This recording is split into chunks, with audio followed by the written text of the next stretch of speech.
नमस्कार, माहौल क्या है में आज हम देवरिया में हैं। छठे चरण के मतदान से पहले प्रधानमंत्री नरेंद्र मोदी, उत्तर प्रदेश के मुख्यमंत्री अखिलेश यादव और कांग्रेस उपाध्यक्ष राहुल गांधी ने खूब ताकत झोंकी। प्रधानमंत्री नरेंद्र मोदी ने नोटबंदी को भी चुनाव का अब नया मुद्दा बना लिया है। तो देवरिया में प्रधानमंत्री नरेंद्र मोदी की रैली के बाद माहौल क्या है, आज यही देखिए। एक तरफ वो विद्वानों की जमात है जो हार्वर्ड यूनिवर्सिटी के नाम पर बात करते हैं, एक और गरीब मां का बेटा है जो हार्ड वर्क के द्वारा देश की अर्थनीति बदलने पर लगा हुआ है। भाइयों,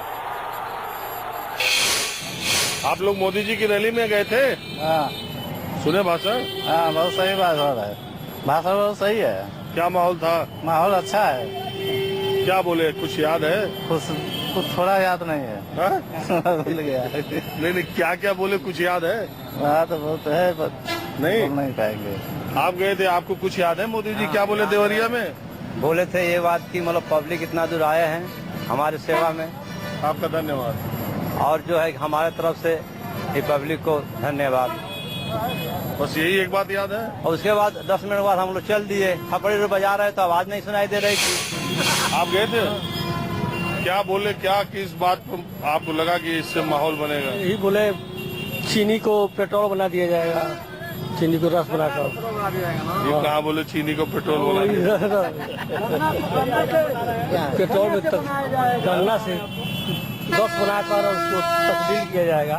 तो आज के मोदी जी के पूरे देवरिया के भाषण में आपको क्या अच्छा लगा? क्या अच्छा, भीड़ बहुत ज्यादा था। समझ नहीं। सारी बातें जो कहे बिल्कुल सही कहे। क्या जैसे?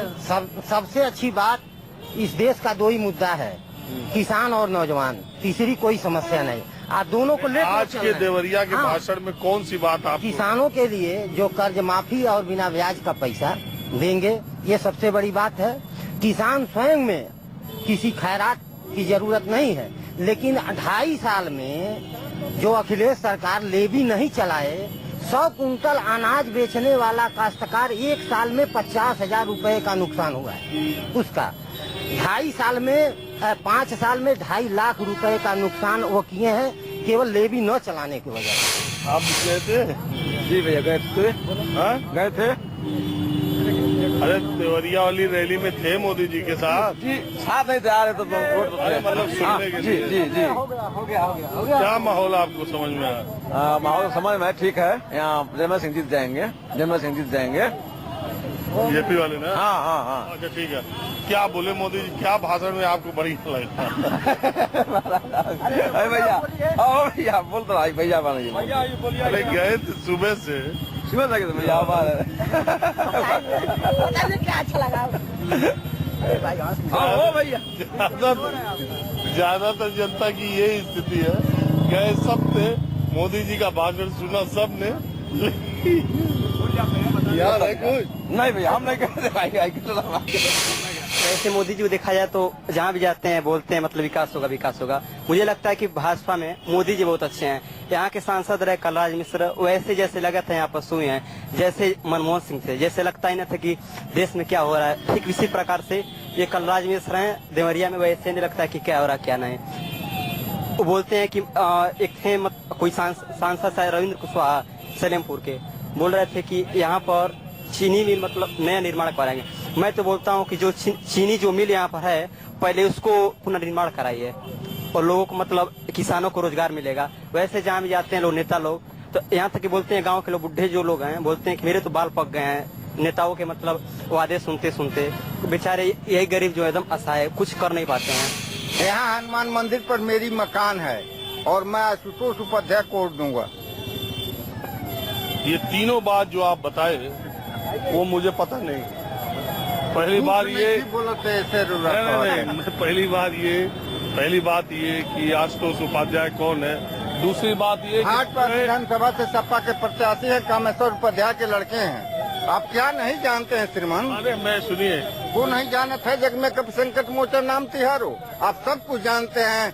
इंडिया उत्तर प्रदेश की सारा खबर लेके देवरिया में है। पहले सुनिए, सपा तो कहे हैं भाई।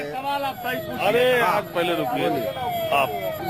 मैं ये कह रहा हूँ कि पहले तम्बाकू या तो खा लीजिए या फेंक दीजिए। बोलिए। मैं ये कह रहा हूँ कि आज मोदी जी जो आए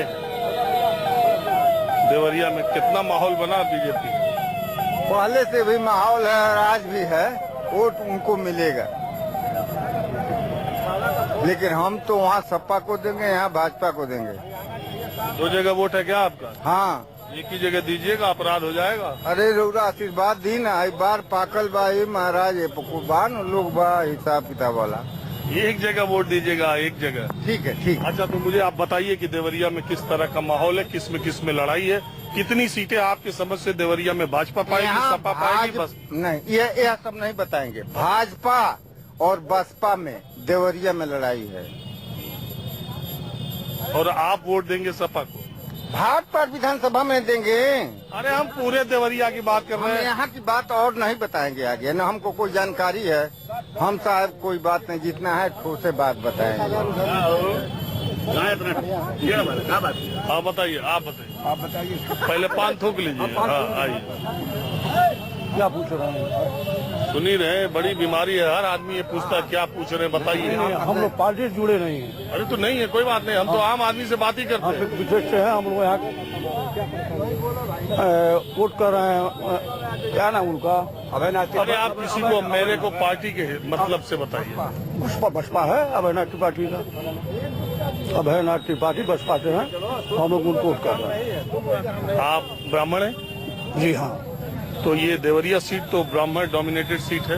इससे बड़ा प्रभुत्व पड़ता हमारा, जो हमारी मंशा है, जो हमारी इच्छा मैं ये कह रहा हूँ कि ब्राह्मण मतदाता यहाँ ज्यादा है। होंगे। हमको बहुत आकलन नहीं है कितना मतदाता है। मोटे तौर में दिल्ली लखनऊ में बैठे विशेषज्ञ ये मानते हैं कि ब्राह्मण मतदाता इस बार पूरी तौर पे बीजेपी के साथ है। होंगे। और आप यहाँ की बात नहीं है, यहाँ उनके साथ है, अभयनाथ तिवारी के साथ है। अरे बसपा बताइए ना, हम मुसलमान हैं, हम भी बसपा के साथ हैं। आप बोलिए ना, हम मुसलमान, हम भी बसपा के साथ हैं। अभयनाथ त्रिपाठी को देंगे, जिंदाबाद। तो ये मुस्लिम और ब्राह्मण गठजोड़ अलग अलग जगह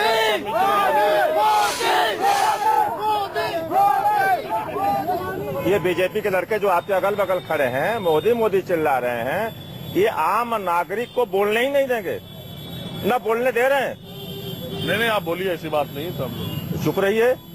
पूरे देवरिया जनपद में जितने भी विधायक पद के प्रत्याशी हैं, सब में सुयोग्य प्रत्याशी अभयनाथ त्रिपाठी है, सबसे ज्यादा पढ़ा लिखा प्रत्याशी।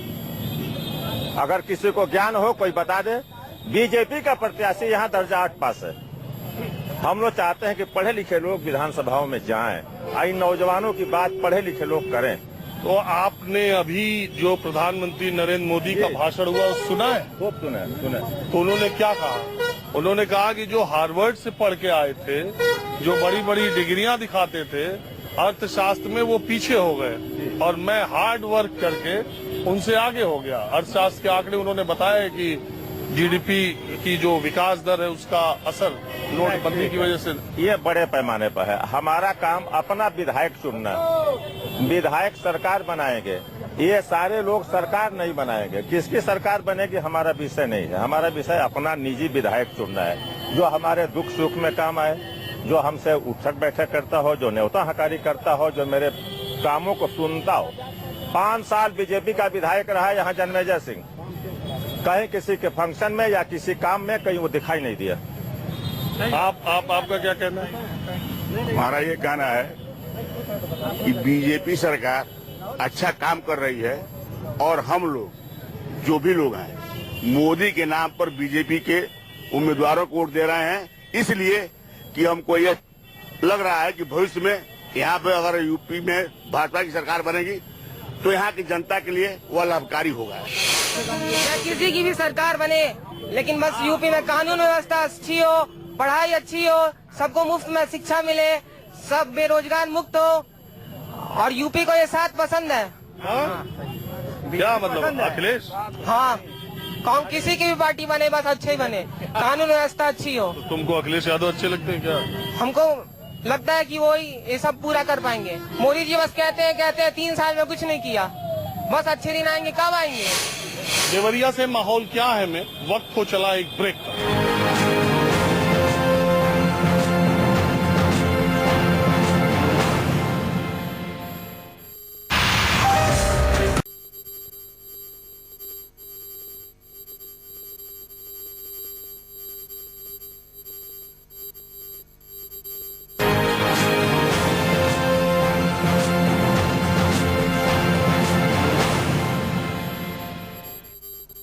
छठे चरण का मतदान आजमगढ़ और गोरखपुर मंडल में होना है और पूरी ताकत पार्टियों ने लगा दी है। प्रधानमंत्री नरेंद्र मोदी ने इसी इलाके में 2 रैली की, अखिलेश यादव ने 7 जनसभाएं की, राहुल गांधी ने भी जनसभाएं की। इन जनसभाओं का, इन रैलियों का अब अंतिम दौर में मतदाताओं पर क्या प्रभाव पड़ेगा, आप बताएंगे? मतदाताओं पर जो है प्रभाव, आने का प्रभाव तो पड़बे करेगा।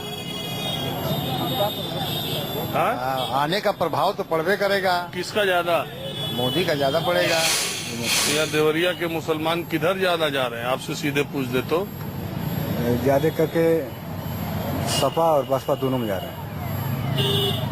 अच्छा, तो आज आप ये बताइए कि जो मोदी जी आए थे तो माहौल बना ले गए? माहौल तो हाँ बन गया है उनका, बहुत ज्यादा भीड़ थी और माहौल बना है। ये रैलियां होती रहती हैं, चुनाव अपने जो मुद्दे हैं उसी पे चलेंगी। ये रैलियां होती रहती हैं और जो वोटर हैं वो अपने हिसाब से, चाहे वो अखिलेश जी आवे या चाहे मोदी जी आवे, इस समय यहाँ लड़ाई जो है, हम तो रामपुर विधानसभा के हैं, तो हमको दिखाई दे रहा है कि सपा बसपा में लड़ाई है। सपा बसपा? जी, हमारे समझ से। आप भाजपा को लड़ाई में ही नहीं मानते? नहीं, लड़ाई में हैं, लेकिन हमको लगता है कि यही दोनों फाइट करेंगे। नरेंद्र मोदी जी के देवरिया आने से हमको नहीं लगता है कि मैंने एक्स्ट्रा प्रभाव पड़ेगा, ऐसा नहीं लग रहा है। ऐसा नहीं है ना? ऐसा नहीं लग रहा है। वही पड़ सकता है यार, ये तो हमारी बात है यार। बात है ना, मैं इनसे हाँ, हमारे समझ से बहुत प्रभाव नहीं पड़ना चाहिए।